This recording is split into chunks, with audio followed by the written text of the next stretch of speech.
So in this first problem, you are asked to write a function that will negate every other element of a matrix. And by every other, we mean using the linear indexing. Okay. So if this is the matrix 1, 2, 3, 4, 5, 6, we have 1, 2, 3, 4, 5, 6. You will consider their linear order and negate the first one, the third one, the fifth one, and so on. Okay.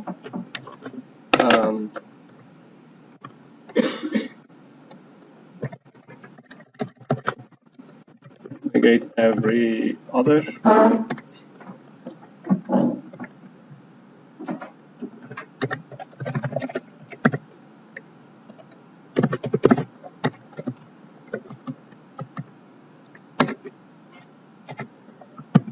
All right. So how can I solve this problem? You need to consider how you can index those elements. All right. Since I'm using linear indexing, I'll just consider one long vector. So even if your matrix is not a linear vector, linear indexing will consider it to be linear. Okay. So we don't have to worry about the size of the matrix in terms of how many rows or how many columns it has. We will just consider it to be a single long column vector. So I need to index first, third, fifth, and so on all the way to the end.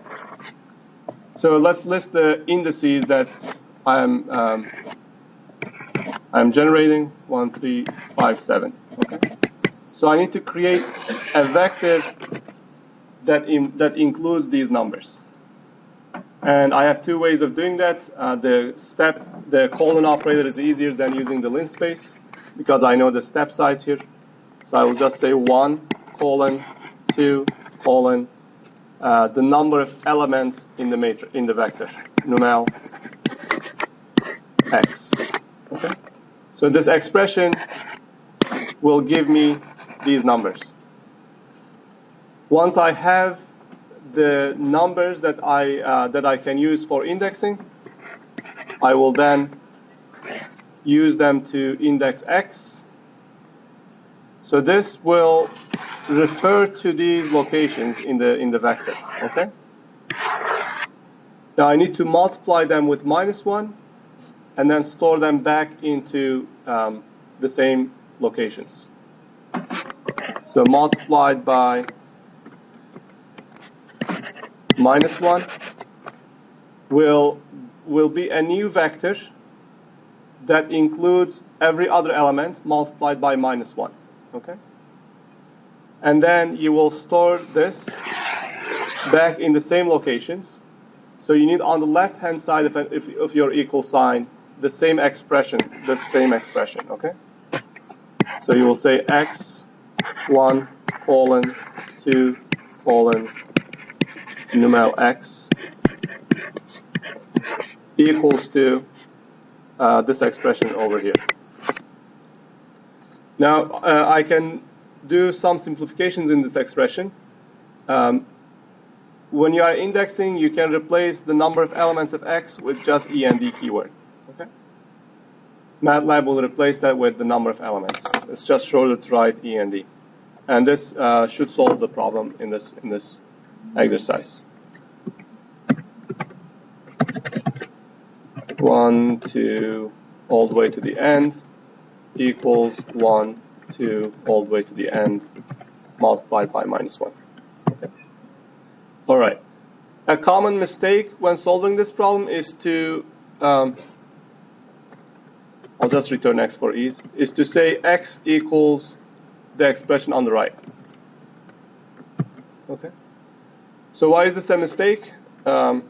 It's a mistake because you are taking every other element of x, multiplying it with -1, that gives you a vector that includes every other element multiplied by -1, and then you are using that same vector, storing it in x.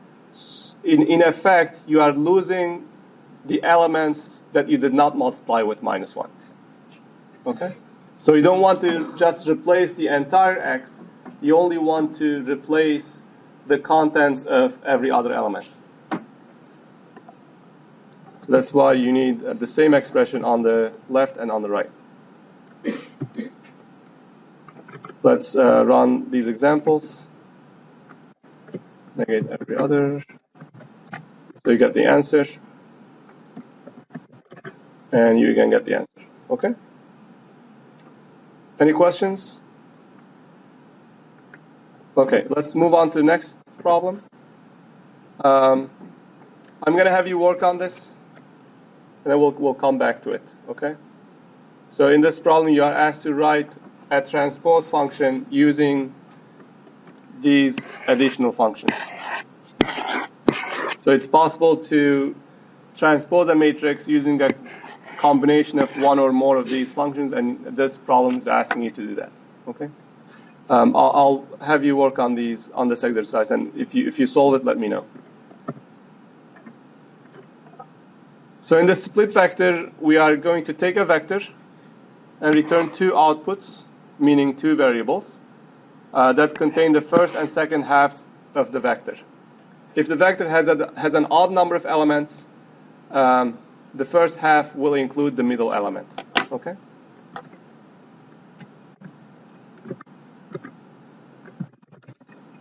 Split vector.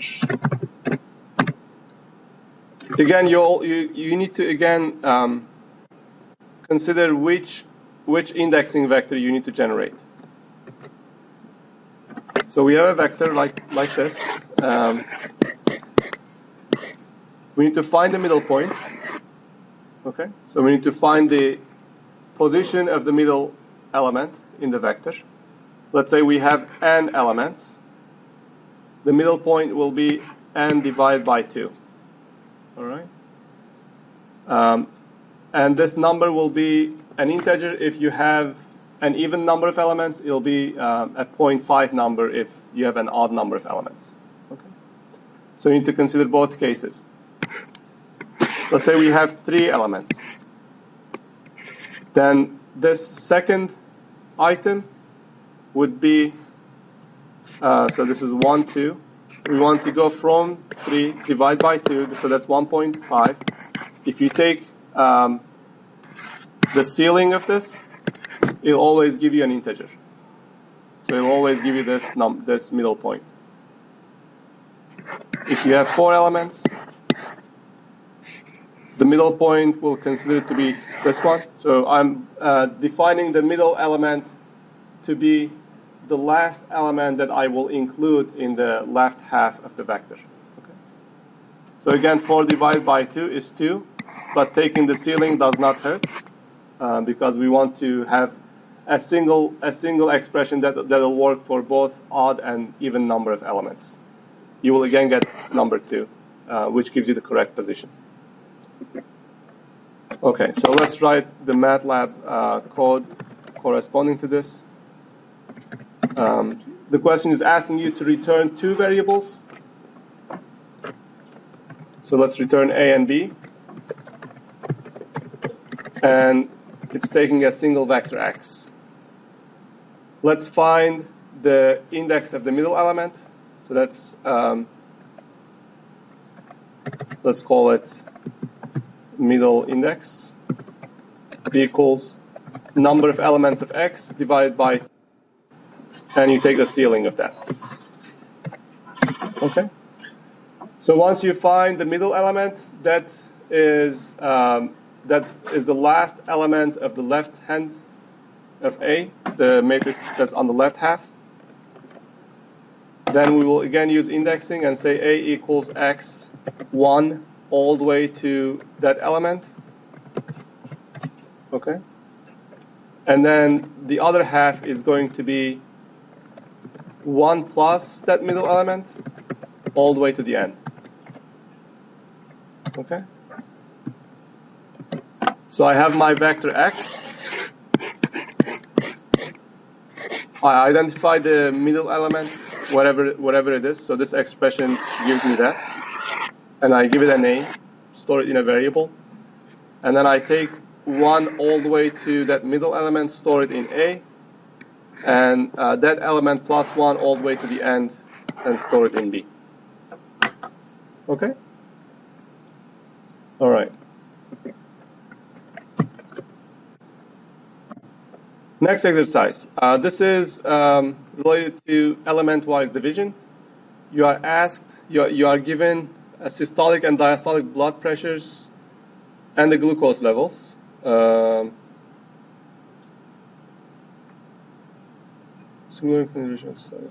guess the question is ignoring the blood glucose levels, but let's try a function that takes 3 inputs and returns a single ratio vector.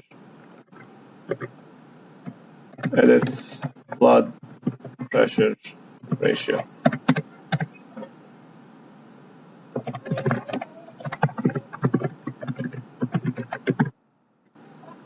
So we get the systolic, diastolic, and glucose levels, and we will return the ratio of the systolic to diastolic. Okay. So if these were single numbers, you would just divide systolic with diastolic. Blood pressure ratio. 120 over 80, 1.5. Okay. But the question is asking you to support more than one patient in these vectors. So let's say the first patient had 120, the second person had 110, and correspondingly their systolic and their diastolic pressures were 80 and 90. So now your code still returns a single number. And you got lucky in the sense that MATLAB did not give you any errors.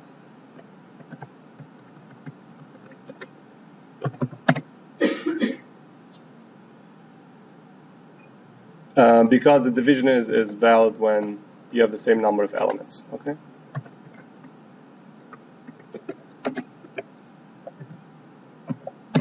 But what MATLAB is doing right now is doing matrix division.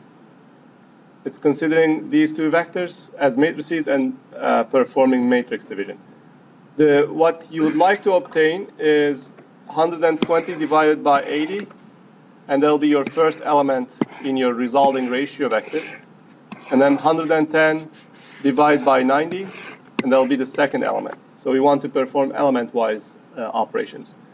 It's really easy to convert a function that supports single numbers, so we also call them scalar numbers, and change it to support vectors. And what you do is you change all of your multiplication signs with dot multiply, all of your division signs with dot division, and all of your power symbols with dot caret symbol. Okay.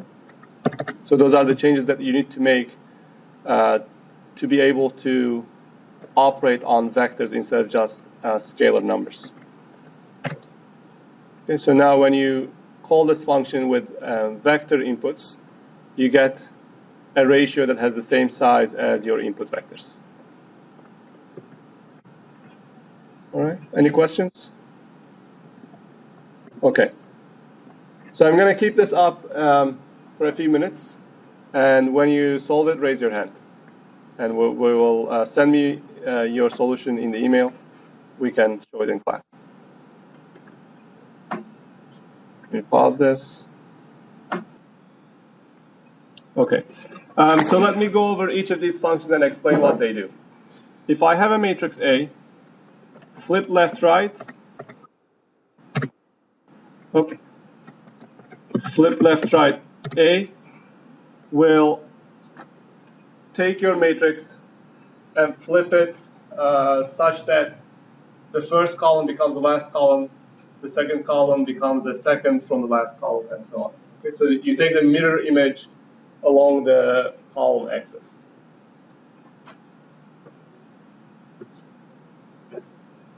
So you have this matrix. You flip the first and last. You flip the second from the last and the second, and so on, and you get this new resulting matrix. Okay. All right. Flip up down does the same thing, except now you are flipping the first row and the last row, the second row and second from the last row, and so on. So A was this, and flip up, down. Flip the first row and the last row. The second row, you are already in the middle, so there's no flipping done, since you have only 3 rows. And you get the resulting matrix like that. The rotate 90 function, let me reprint A, takes your matrix and flips it, rotates it counterclockwise. So just imagine your entire matrix being a wooden block, all right? You just take it and rotate it, rotate it counterclockwise like that. Okay. All right. So if you flip and then rotate, that essentially makes it transposed.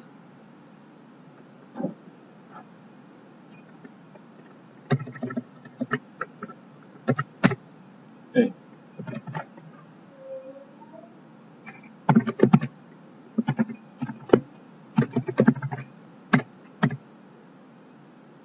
If you don't do it in the right order, you don't get the answer. Okay. So if you rotate first and then flip, you do not get the transpose. All right. The function that I did not describe, the reshape function takes any matrix and reshapes it to become to have a new number of rows and columns. Let me explain that. Let me give an example. So A is a 3x4 matrix. If I reshape it into a matrix that has 2 rows and 6 columns, the number of elements should be preserved, meaning your input matrix and your resulting matrix should have the same number of elements. So 2 times 6 is 12. In your matrix A, you also have 12 elements. So reshape will consider your matrix and look at its linear order, and then just reshape it to fit into the new number of rows and number of columns you provide. If you look at the original matrix and the matrix that the reshape provides, and look at their linear order of elements, they are the same. Okay. So if you trace it linearly, the order of elements are the same, but the number of rows are different. Okay. You can have the reshape function calculate the number of columns for you. You don't have to always provide it, or equivalently, you can provide the number of rows. I mean, you can skip the number of rows by providing an empty matrix. All right, any questions? Okay. So try to solve this problem and see if there are other ways of solving it.